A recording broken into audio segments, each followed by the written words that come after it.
Discredit کرنے کے لیے وہ جدوجہد ہے، جو صرف جس کا agenda Geneva United nation human right council تھا اور میکسیمم فوکس ان کا یورپین پارلیمنٹ تھی۔ آپ جو انٹرنیشنلی OIC کے اندر یا امریکہ میں یا لیٹن امریکہ کے اندر اس کو تو اس کے حوالے سے تو میں نہیں پتہ، لیکن جو ابھی ایکسپوز ہو چکے ہیں اور اس میں 150 ویب سائٹس بھی موجود ہیں، تو میں سمجھتا ہوں کہ بھارت جو آپ کا دشمن ہے وہ خاموشی سے نہیں بیٹھا ہوا، اور اس کا یہ ایک ایجنڈا ہے کہ انٹرنیشنلی اس ایشو کو ایلیمنیٹ کیا جائے اور یہ کشمیری تھک کر اور ہار جائے اور اپنے بنیادی اور پیدائشی مطالبہ حق ارادی سے دستبردار ہو جائے۔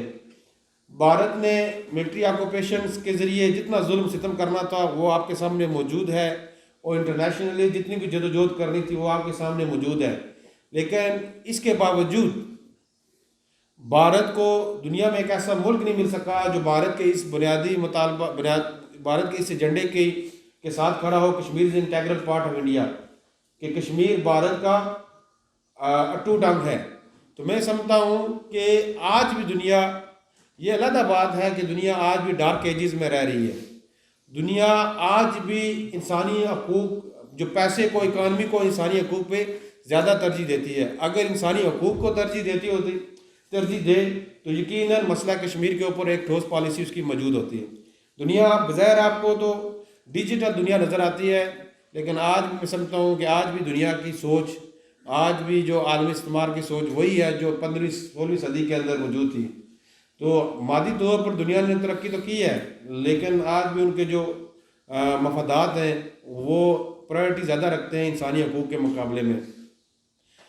مقبوضہ کشمیر کے حوالے سے اگر ہم تجزیہ کریں کہ آزادی کی تحریکوں کے اندر جتنے بھی آپ پیرامیٹرز آپ دیکھتے ہیں کہ اگر اتنی آکوپیشن فورس ہو، اتنی جدوجہد ہو، اتنی آزادی کی تحریک سسٹین کر سکتی ہے، لیکن وہ تمام پیرامیٹرز آپ دیکھیں کہ وہ مقبوضہ کشمیر کے اندر وہ اس کے اوپر آپ ان کے اوپر لاگو ہی نہیں کر سکتے کہ اتنی بڑی آکوپیشنل فورس وہاں موجود ہو اور اتنی مضبوط آزادی کی تحریک کھڑی ہو، لیکن مقبوضہ کشمیر کے لوگوں نے وہ تمام کے تمام جو پیرامیٹرز ہیں آزادی کی تحریکوں کے، اس کو بھی کراس کر دیا ہے۔ آپ ان سے زیادہ کوئی مطالبہ نہیں کر سکتے کہ وہ اتنی بڑی فورس کے سامنے میں دیکھیں، اگر آپ افغانستان کا تجزیہ کریں، افغانستان کا اور اہل کشمیر کا تجزیہ کریں، افغانستان رقبے کے لحاظ سے کشمیر سے بڑا، افغانستان کی آبادی کشمیر سے زیادہ، ہر حوالے سے پورے افغانستان کو رشین فورسز کہتے ہیں کہ ساری انسٹیشن ساری ڈال کے 1 لاکھ سے زیادہ نہیں آئی تھی، لیکن افغانستان کے جو لوگ ہیں کہتے ہیں کہ 2 شہر کبھی بھی تاریخ انسانی میں فتح نہیں ہو سکے جہاں پر فارن فورسز نہیں رہے، ایک ماسکو اور ایک کابل، یعنی قوتیں ضرور آئی ہیں لیکن واپس چلی گئی ہیں، لیکن اس کو بھی آزادی کی تحریک کے لیے پوری انٹرنیشنل اسٹیبلشمنٹ نے ان کو ساتھ دیا۔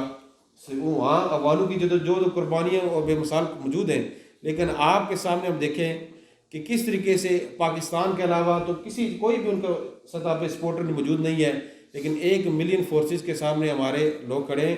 جہاں تک جماعت اسلامی کا کردار ہے، جماعت اسلامی کے لوگوں نے اپنے اولادیں پیش کی ہیں، اپنا خون پیش کیا ہے۔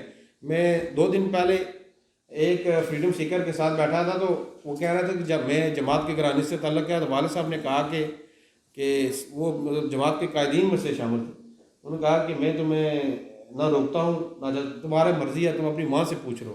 کہتا ہے جب میں ماں کے پاس گیا، میں 18 سال کا نوجوان تھا، تو ماں نے کہا کہ دیکھیں جماعت کے گھرانے سے بھی نوجوانوں کو جانا چاہیے، تو ماں نے کہا کہ بیٹا تم جانے کی بات کرتے ہو، تم تو اندھیرے سے بھی ڈرتے ہو۔ تو وہ کہتی وہ ماں کہ جو مجھے مغرب کے باہر نکلنے دیتی تھی کہ میرا بیٹا اندھیرے سے ڈرتا ہے، اس ماں نے مجھے بر پوش پاڑوں کی نظر کیا۔ تو ایسی قربانیاں، تو وہ پھر ایک اور میں فریڈم وہاں بہت بڑے چیلنجز ہیں، ایک اور فریڈم سیکر سے ملا تو انہوں نے کہا کہ میرے بھائی کو، کہ ہم دونوں بھائیوں کو ماں نے خود الوداع کیا، اتنی مضبوط ماں تھی، لیکن مجھے ماں نے کہا کہ بیٹا تھوڑا سا خاک جو اولا رکھو، کیونکہ اب میں پوتوں کو مطلب یتیم ہوتے ہوئے نہیں دیکھ سکتی، کیونکہ انڈیا نے آپ کے بھائی کو اٹھایا اور کہا کہ تمہارے پاس 3 آپشنز ہیں۔ ایک آپشن ہے کہ تمہارے کیسز موجود ہیں، ہم تمہیں انکاؤنٹر میں فارغ کر دیں، دوسرا ہم دوسرا تہاڑ جیل کے اندر تمہیں نظر کریں، اور تیسرا آپشن ہے کہ تم بھی خاموش ہو جاؤ اور اپنے جو لوگوں کو بھی کہہ دو کہ خاموش ہو جائے بھارت کے خلاف. تو ماں نے مجھے فون کیا کہ بیٹا ہاتھ تھوڑا سا کم کرو، کیونکہ میں بچوں کو اپنے پوتوں کو یتیم ہوتے ہوئے نہیں دے سکتی.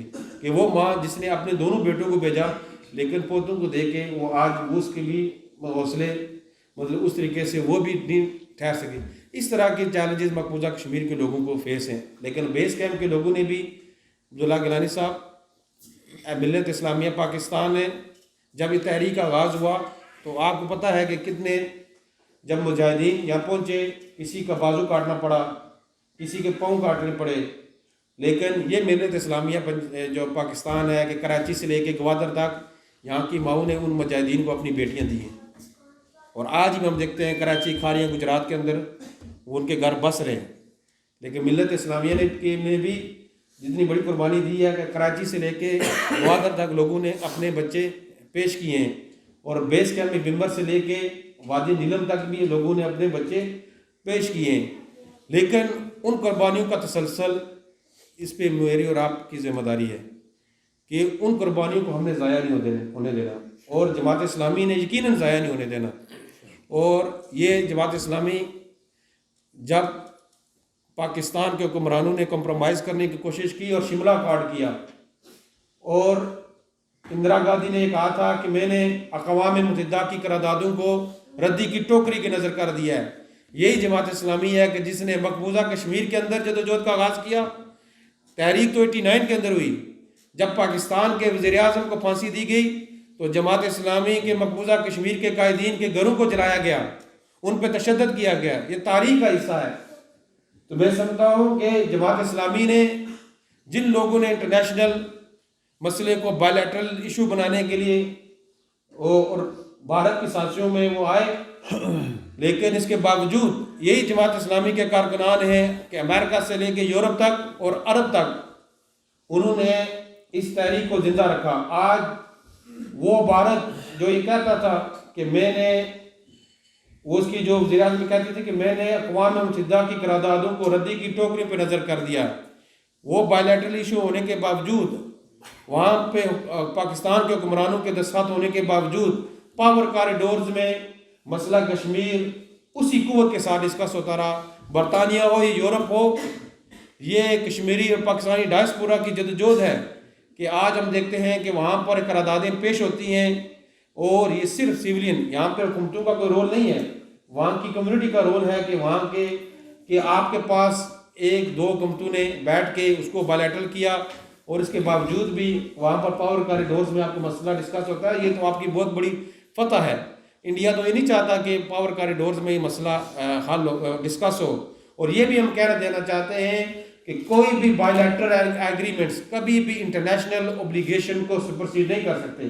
یہ دنیا کا جو یہ عالمی قانون ہے کہ کوئی بھی دو ممالک بیٹھ کے کسی قوم کا فیصلہ نہیں کر سکتے. جو انٹرنیشنل اوبلیگیشنز ہوتے ہیں ان کو کوئی بائی لیٹرل ایگریمنٹ سپرسیڈ نہیں کر سکتے. اور یہی وجہ ہے کہ عالمی طاقتیں، عالمی قوتیں سمجھتی ہیں کہ کشمیریوں کے بنیادی اور پیدائشی مطالبے کو کوئی بائی لیٹرل ایگریمنٹ سپرسیڈ نہیں کر سکتے. اسی وجہ سے پاور کاریڈورز میں یورپی یونین میں بات ہوتی ہے. اسی بنیاد کے اوپر پاور کاریڈورز میں برطانیہ کے اندر کانگریس، امریکن کانگریس میں بات ہوتی ہے، اور کشمیر کو ڈسپیوٹڈ ٹیریٹری کہتے ہیں. لیکن بیس کیمپ کے حوالے سے میں بات کروں گا کہ بیس کیمپ کے اندر جو رول ہمیں ادا کرنا چاہیے وہ رول ہم ادا نہیں کر رہے. یہ میں سمجھتا ہوں ریس کیمپ بن گیا ہے کہ آج ہم دیکھتے ہیں کہ جی کہ وہ اس بنیاد کے اوپر فیصلہ نہیں کر رہے بیس کیمپ کی عوام. اس میں بڑی بیداری کی ضرورت ہے، اور یہ بیداری ہم نے پیدا کرنی ہے. میں میرپور کے اندر موجود تھا تو میں نے کہا کہ آپ کشمیر بچاؤ تحریک کو تو آپ ضرور کریں، لیکن یہ جو ہمارے جو شہداء ہیں جنہوں نے میرپور سے، کوٹلی سے، دیر کوٹ سے، ان کو ریکگنائز کرنے کے لیے ان کو تو آپ بھولتے جا رہے ہیں. آج ہم دیکھتے ہیں کہ فلاں سیاسی لیڈروں کے نام پہ روڈز کا نام ان کے حوالے سے چوک سے رجسٹر کیے جا رہے. اور آج آپ نے کسی نوجوان، میں ڈڈیال سے نوجوان سے پوچھا آپ ڈڈیال میں کو 4 شہداء ہیں، تو میں نے پوچھا کہ آپ اپنے شہداء کا نام تو بتائیں کہ کون سے شہداء ہیں. تو وہ نام بتانے سے ان کو پتہ بھی نہیں ہے کہ ڈڈیال سے کن لوگوں نے قربانی دی.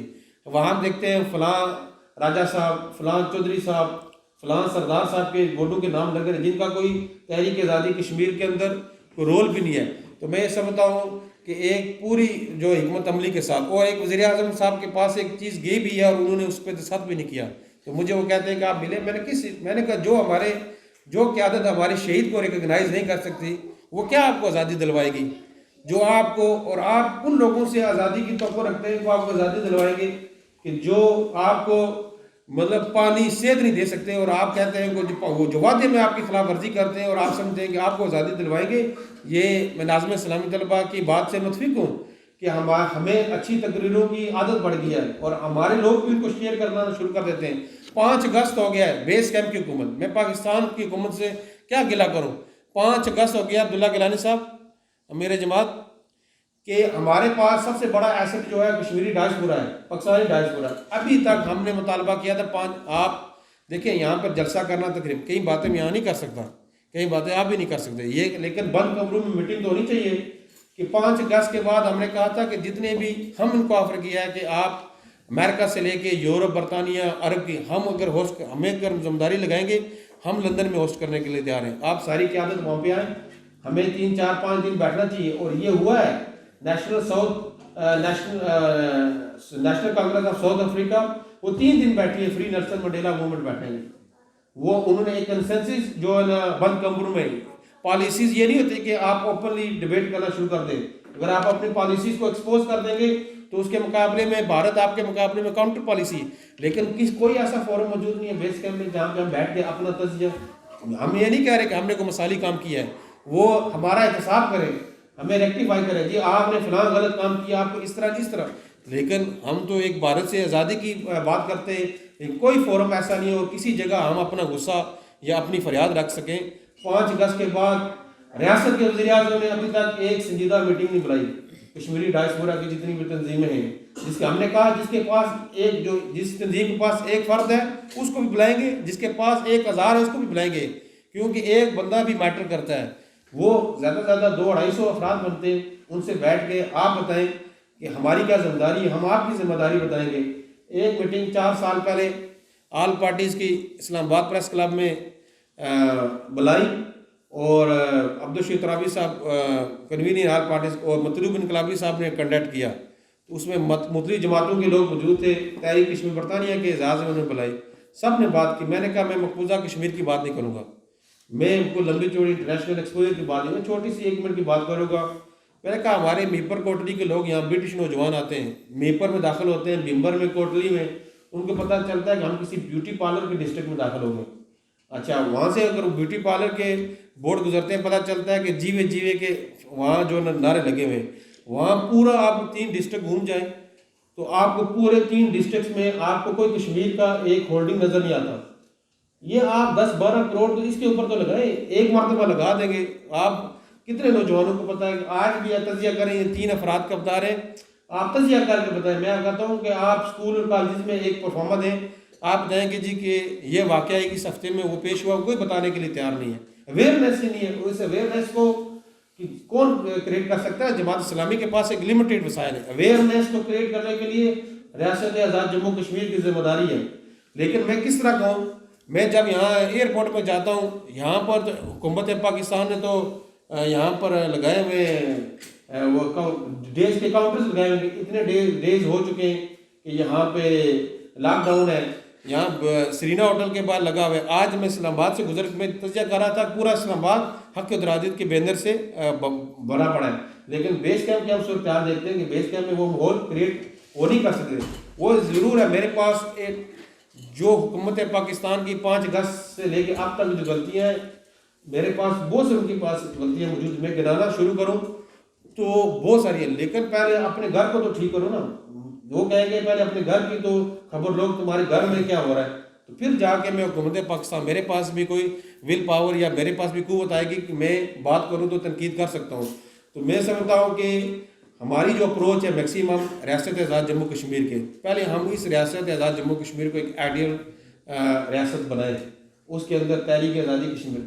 2-4 چھوٹے یہ صحافی عاشق صاحب موجود ہیں، باقی بھی یہاں اہل علم بیٹھے ہیں. میں نے ان کو ایک تجویز دی کہ آپ اس طرح کریں کہ 4 سے 5 جو جرنلسٹ ہیں اس کے اوپر تھوڑی سی آپ 2 4 6 20 کروڑ انویسٹمنٹ کر دیں، ان کا ایکسپوئر بڑھائیں، وہ اس لیول تک چلے جائیں کہ وہ انٹرنیشنل اخبارات میں بیٹھ جائیں۔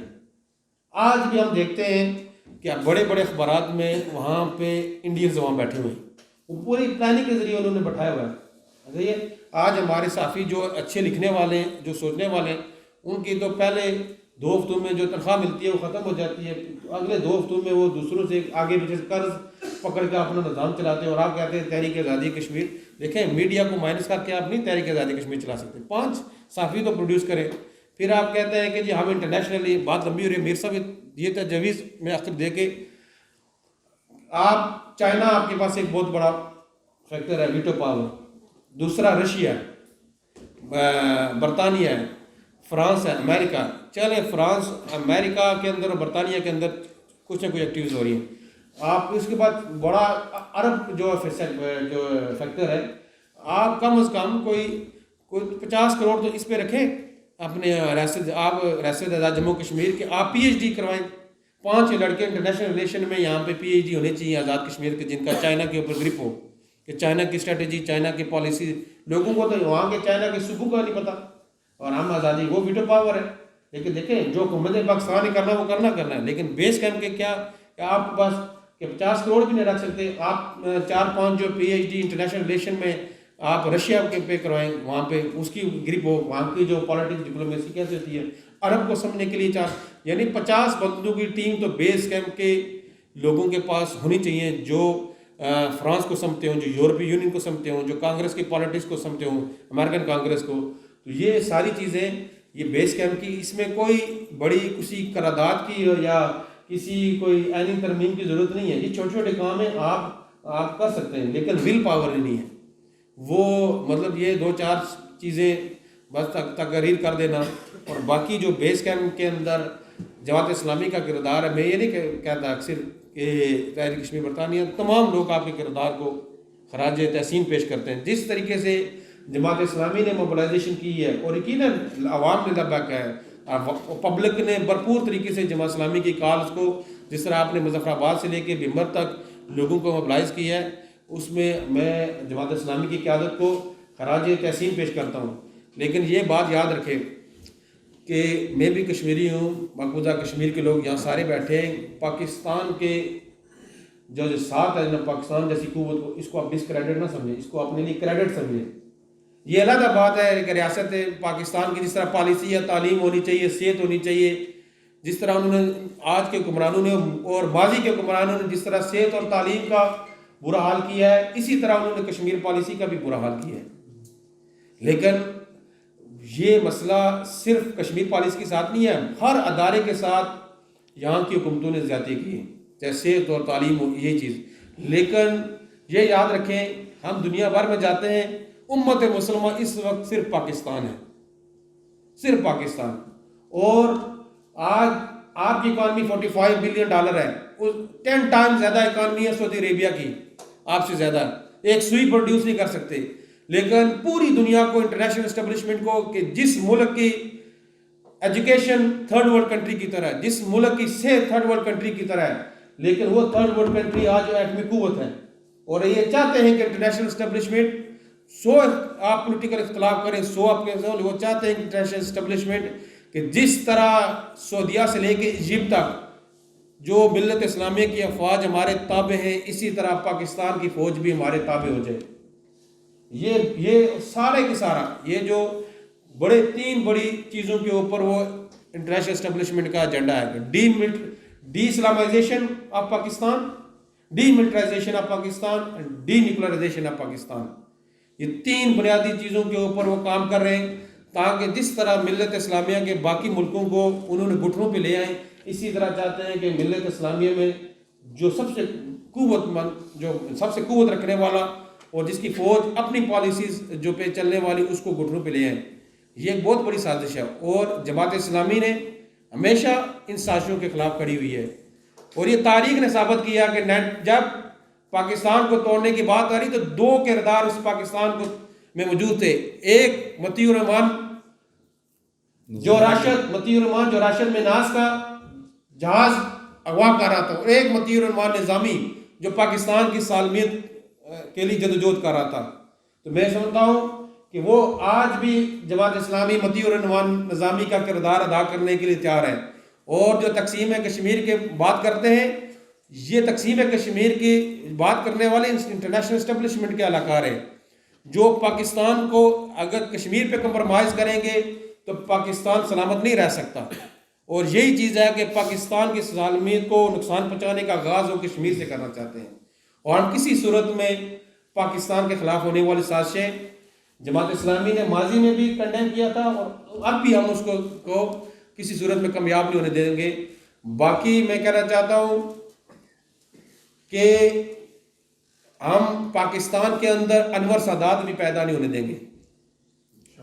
اور جس طرح لوگ ہم سے یہ کہتے ہیں کہ کشمیریوں کی نمائندگی، فلسطینیوں کی نمائندگی، فلسطینی 1000 مرتبہ تقریر کر چکے ہیں، لیکن جس دن سے ایجپٹ نے پیلسٹائن کے اوپر کمپرومائز کیا، انور سادات نے کیمپ ڈیوڈ کا معاہدہ کیا، جیمی کارٹر اس کا وٹنس بنا، اس دن سے فلسطین سپرتا گیا. مسئلہ فلسطین ہائی لائٹ ہوتا گیا. اتنا زیادہ ہائی لائٹ ہوا مسئلہ فلسطین دنیا میں کہ ڈونلڈ ٹرمپ نے کہا تھا کہ یروشلم میں ایمبیسی کروں گا، میں اس کو کیپٹل تسلیم کرتا ہوں. تو 12 سے 13 ملک یورپین ممالک نے ڈونلڈ ٹرمپ کی اسٹیٹمنٹ کو کنڈیم کیا. لیکن کیا فلسطینی کو آزادی ملی؟ نہیں، کیونکہ ان کا جو ایک بازو تھا، جو ایجپشن، وہ جو ایجپٹ ان کا سب سے بڑی قوت تھی، وہاں پہ انور سادات پیدا ہوا اور جس نے وہ بنیادی مسئلہ فلسطین پہ کمپرومائز کیا. لیکن ملت اسلامیہ پاکستان کبھی بھی ایسے انور سادات کو اسلام آباد میں قبول نہیں کرے گی جو کشمیر پہ کمپرومائز کرے گی. ملت اسلامیہ پاکستان نے اس پہ اپنا خون پیش کیا ہے، اور ہم پاکستان کے جو اس کردار کو کریڈٹ سمجھتے ہیں، جس طرح ہم اس کو ڈسکریڈٹ نہیں سمجھتے، لیکن ہم کبھی بھی ملت اسلامیہ پاکستان پہ ہم پر امید ہیں کہ اسلام آباد کے اندر انور سادات کو ٹھہرنے نہیں دیں گے. اگر کوئی انور سادات کا کردار ادا کرنے کے لیے کوشش کرے گا تو ملت اسلامیہ کراچی سے لے کے گوادر تک اور خیبر سے لے کے لاہور تک وہ اس کا احتساب کریں گے. اور انشاءاللہ ہم پر امید ہے اور کوئی بھی ایسی سازش نہیں ہوگی. جہاں تک کشمیری ڈائسپورا کا کردار ہے وہ آپ کے سامنے موجود ہے. 5 کشمیری اور پاکستانی، اور اس میں اہل اوورسیز پاکستانیوں کا بڑا کردار ہے. اگر کشمیری کوئی موجود ہے تو صرف برطانیہ کے اندر موجود ہیں. میرپور کوٹلی کے لوگ، ناروے سے لے کے اٹلی تک، کھاریاں، گجرات، لاہور اور پورے اہل پاکستان نے جو کردار ادا کیا ہے، بڑی بڑی ریلیز منعقد کی ہیں، ان کو میں خراج تحسین پیش کرتا ہوں. 200+ بڑے احتجاجی مظاہرے پورے یورپ کے اندر ہوئے. برٹش پارلیمنٹ کے اندر جو کانفرنسز ہوئیں وہ ایک تاریخی کانفرنسز ہیں. تو میں سمجھتا ہوں کہ ہمیں ویجیلنٹ رہنا چاہیے. عالمی جو اسٹیبلشمنٹ کا جو دائرہ کار، جو چیلنجز پاکستان کے لیے انہوں نے گھیرے میں رکھا ہوا ہے، اس کو مد نظر رکھ کر ہمیں اپنی جو پالیسیز بنانی چاہیے. اور جو میڈیا، دیکھیں آپ مجھے کوئی ساتھ، میڈیا کے اندر بھی ایک بہت بڑا انویسٹمنٹ آ چکی ہے کہ کس طریقے سے پاکستان کو کمزور کیا جائے، پاکستان کے اداروں کو کمزور کیا جائے. اور آج آپ دیکھیں کہ عرب کے لوگ، اور ابھی جو اسرائیل کی جو بات کر رہے ہیں، سارا کچھ یہ ساری ایک بہت بڑی عالمی اسٹیبلشمنٹ کی. اور اس میں ہم سمجھتے ہیں کہ افواج پاکستان اس راستے میں کھڑی ہے. اور 2 4 6 لوگوں سے تو آپ کا اعتراض بن سکتا ہے، لیکن بحیثیت ادارہ جو افواج پاکستان ہے، اس کو کمزور کرنے کے لیے عالمی اسٹیبلشمنٹ جو کردار ادا کر رہی ہے، اس کے سامنے ہم سب نے آگے سیسا پلائی ہوئی دیوار بن کر اس کا مقابلہ کرنا ہے. اور انشاءاللہ جب تک جماعت اسلامی اور جماعت اسلامی کے کارکنان موجود ہیں تو آپ دیکھیں گے کوئی بھی، جس طرح اجازت صاحب کی بات کی ہے، جب تک وہ کوئی بھی کشمیر پہ کمپرومائز نہیں کروا سکتے. اور جہاں یہ جماعت اسلامی کو مائنس کر کے یہ کچھ ہو سکتا ہے، یا ان کے کارکنان کو سب کو آپ شہید کر کے کر سکیں، لیکن ان کی موجودگی میں کوئی بھی تقسیم کشمیر کا فارمولہ یا کوئی بھی کشمیر پہ جو ایجنڈا جو امپلیمنٹ نہیں ہو سکتا. بہت بہت شکریہ.